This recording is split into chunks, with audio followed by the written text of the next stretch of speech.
Olá pessoal, mais uma lenda. A história de Buda. Buda é o título dado ao grande mestre da filosofia do budismo, uma antiga abordagem de pensamento que incentiva o homem à busca de compaixão e sabedoria sobre a realidade e os fenômenos naturais, de forma que essa compreensão possa agir como eliminatória do sofrimento humano, servindo então como um meio para se conquistar a felicidade. Partindo do entendimento de que todos os desejos e interesses humanos são impermanentes, transitórios e impessoais, o mestre Buda chegou à conclusão de que dor e sofrimento são causados principalmente pelo apego ao ego, eu interior, que na verdade não passa de uma ilusão criada pelo homem em sua incessante busca por satisfação, esta que nunca lhe é plena. Mas então, qual é a história por trás desta lenda da filosofia que hoje inspira o pensamento de aproximadamente 400 milhões de pessoas no mundo todo? Reza a lenda, Buda nasceu há cerca de 2.600 anos, em um pequeno reino, onde atualmente fica o Nepal. Conta a história que em certo dia, a rainha Maya regressava ao vilarejo onde os pais moravam para dar à luz seu filho, como era a tradição naquele tempo. Era um longo caminho pela frente, e por isso a caravana na qual ela viajava parou para que todos pudessem descansar um pouco. Nesse meio tempo, Maya resolveu fazer um breve passeio pelas matas da região, apenas para espairecer a cabeça. Durante sua excursão, subitamente ela sentiu intensas dores na barriga que anunciavam a chegada prematura de seu bebê. Nesse momento, uma grande árvore, compreendendo a importância do momento, se curvou à sua presença e a englobou, oferecendo seus ramos para ela se apoiar. Minutos depois, dizem que a criança nasceu quase sem dor. Sua pele era bronzeada e brilhava como se reluzisse a ouro. Maya, por sua vez, estava totalmente lúcida ante aquele momento gracioso, sem demonstrar vertigens nem sinal de indisposição após o parto. Quando a rainha Maya chegou ao vilarejo com sua caravana, imediatamente ela foi recebida por seu marido, o rei Sudolyana. Os dois nomearam o filho de Siddhartha que, reza as tradições, significa aquele que despertou. Após uma série de cortejos e felicitações por parte dos moradores, Sudolyana exigiu que seus homens organizassem uma grande festança a fim de comemorar o nascimento de Siddhartha, seu primogênito. No meio da cerimônia surgiu um convidado inesperado a todos, o grande eremita e astrólogo Asita, dado como desaparecido há anos. Quando Asita olhou para o bebê que agora estava aninhado no colo de Maya, 2 lágrimas logo caíram de seus olhos, tamanha comoção que sentiu.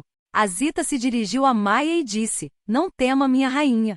Estas lágrimas são apenas de um velho que sabe que não viverá tempo suficiente para aprender os ensinamentos de seu filho." O rei Sudolyana aproximou-se de Asita e, curioso, perguntou ao velho: "Meu filho algum dia será rei?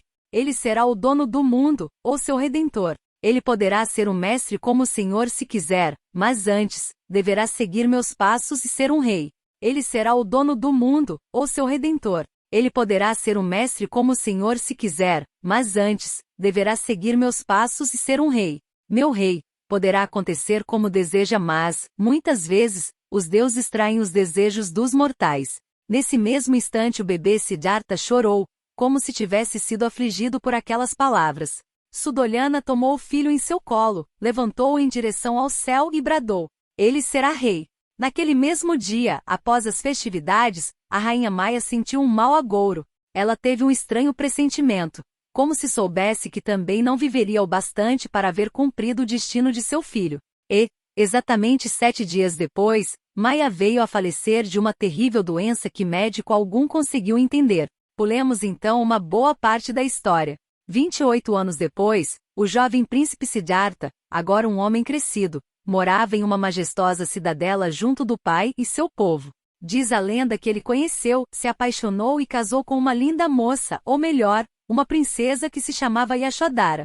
A vida de casado não foi diferente a Siddhartha do que era antes. Ele gozava dos inúmeros confortos e prazeres que lhe eram propiciados pela riqueza de seu pai, único possuidor do poder político e econômico na cidadela. Como sempre, Siddhartha fazia o que queria, quando queria, onde queria e na presença de quem desejasse. Dentre as atividades de rotina, sua predileta era lutar. De porte atlético, vigoroso e sempre com ótima disposição, Siddhartha praticava luta diariamente com seus amigos através de um jogo chamado Kabaddi, uma espécie de arte marcial semelhante à luta greco-romana, que viria a surgir séculos depois. Siddhartha havia se tornado um excelente guerreiro, honrado, digno e muito respeitado por todos aqueles com quem convivia. Enfim, sua vida era extremamente luxuosa e privilegiada. Segundo a lenda, no exato dia em que completou 29 anos de idade, Siddhartha recebeu de seu pai 3 enormes palácios, um para o verão, outro para o inverno e mais outro para a estação das chuvas. Dessa forma, o rei Suddolana esperava poupar seu filho de todo o sofrimento e preocupação inerentes à existência.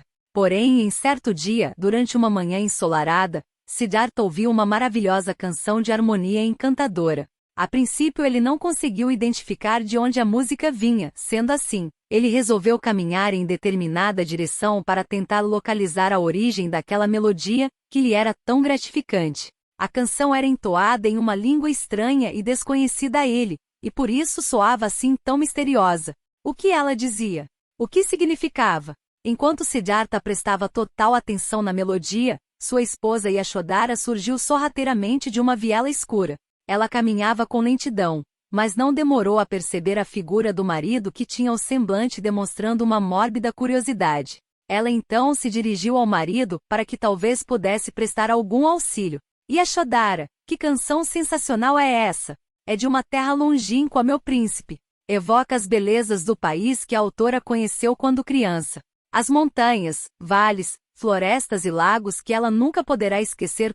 Siddhartha sentiu-se confuso e também surpreso, uma vez que não se lembrava de ter ultrapassado os muros daquela cidadela, e portanto nunca havia visto nada além. Ele achou estranha a menção de tais lugares, o que lhe causou um grande senso de descobrimento. Se tais lugares que você diz são tão belos quanto a música que ouço, então preciso conhecer o que há além deste lugar. Meu príncipe, eu ouvi dizer que só existe sofrimento além desses muros.